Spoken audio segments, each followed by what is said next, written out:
And what this actually holds up to 2,000 pounds of overall weight, which is very impressive when you think about it on a rack of this size, that 2,000 pounds can fit on here. And let me go over some of the assembly process of this first. It was very simple to assemble. These are adjustable shelves. They go in this hole right here. They just kind of lock down like that, easily adjusted. And then you get the racks, these actually come out right here. See how that comes out? Oh, by the way, make sure you put this middle bar on here, because that's what keeps it from sinking in the center right there.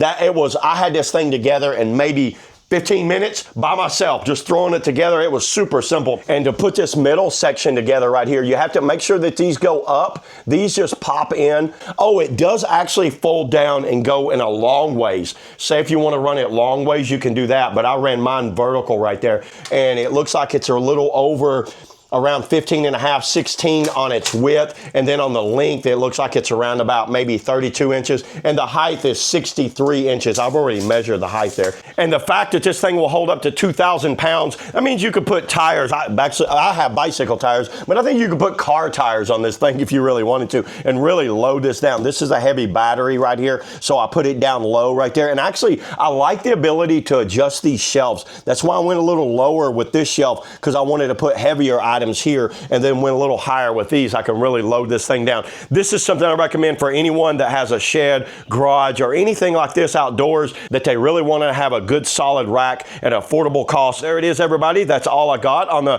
63-inch, 2,000 pound, shelving system. See you all in the next video.